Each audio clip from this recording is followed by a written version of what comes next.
Assalamualaikum warahmatullahi wabarakatuh. Selamat datang di Lingkar Perspektif. Baik, pada video kali ini kita akan membahas topik terkait penundaan pembawa keberkahan.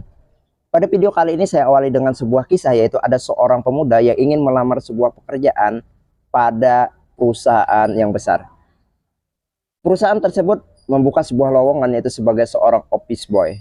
Jadi pemuda tersebut datang ke perusahaan tersebut memasukkan sebuah lamaran untuk posisi sebagai seorang office boy. Selang beberapa waktu setelah pemuda tersebut memasukkan sebuah lamaran, dia dipanggil untuk datang ke perusahaan tersebut melakukan sesi wawancara. Pemuda tersebut mendatangi perusahaan yang memanggilnya tersebut dengan penuh harapan, dengan penuh keoptimisan, dan dengan penuh semangat. Dia datang ke perusahaan tersebut.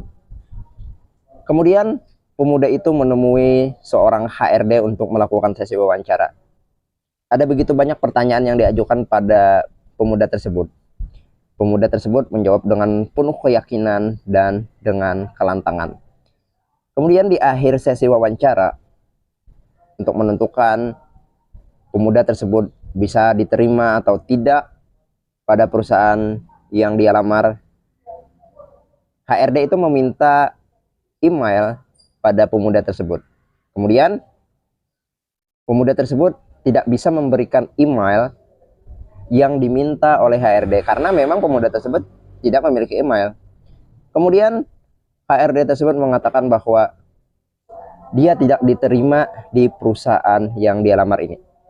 Pemuda tersebut pun keluar dari ruang wawancara dengan perasaan yang sedih, kecewa, dan dengan perasaan yang hancur.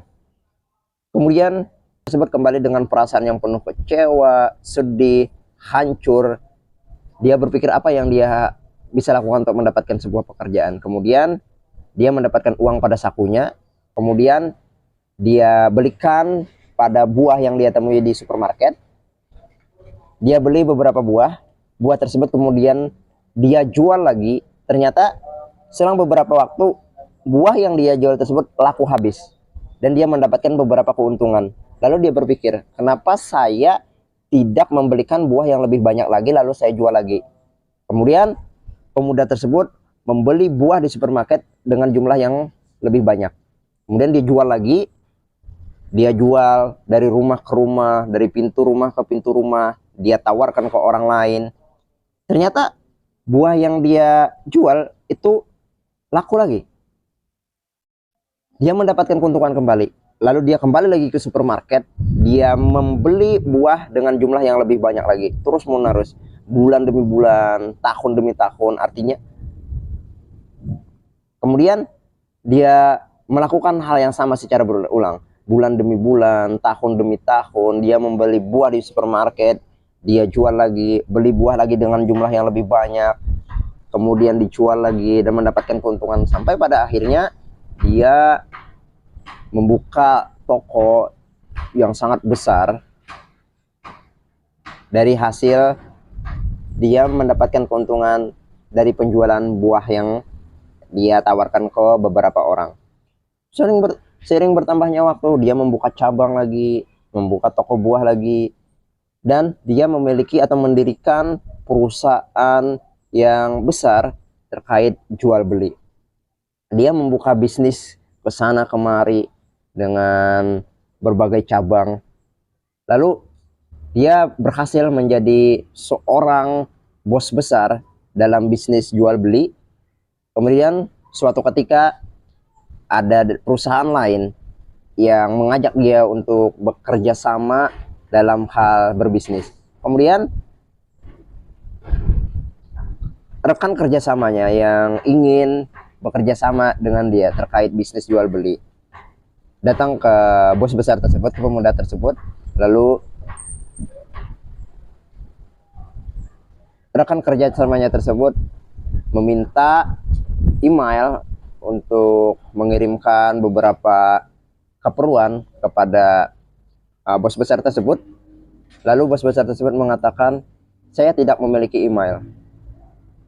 Lalu rekan kerjanya tersebut bingung, bagaimana mungkin seorang bos besar dengan memiliki begitu banyak bisnis, beberapa perusahaan, Dia mengatakan kenapa tidak memiliki email. Lalu rekannya tersebut mengatakan, kamu tidak memiliki email saja sudah menjadi bos besar seperti ini dengan berbagai macam bisnis yang dimiliki. Apalagi kalau kamu memiliki email, pasti kamu akan menjadi orang yang sangat besar sekali.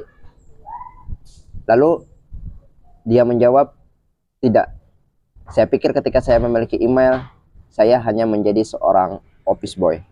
Karena dia pada saat itu ketika memiliki email, dia hanya diterima sebagai seorang office boy. Beda halnya ketika dia ditolak karena tidak memiliki email, dengan penuh motivasi, dengan penuh semangat dan penuh keyakinan, dari kegagalan tersebut, dari penolakan tersebut, dia justru menjadi seorang bos besar. Artinya apa? Dari kisah ini dapat kita ambil kesimpulan bahwa ketika suatu penolakan terjadi pada diri seseorang atau suatu penundaan terjadi pada diri seseorang, itu adalah bukan sesuatu hal yang merugikan atau bukan sesuatu hal yang musibah. Tetapi kalau kita lihat dari sisi yang lain, dari sisi yang berbeda, penundaan tersebut justru menjadi sebuah keberkahan yang akan membawa kita pada sebuah kesuksesan yang lebih besar lagi. Jadi jangan berpikir ketika sesuatu ditunda pada diri Anda, atau ketika Anda gagal pada suatu hal, atau ketika Anda mendapatkan sebuah penolakan, itu bukan berarti akhir dari segalanya, tetapi itu mungkin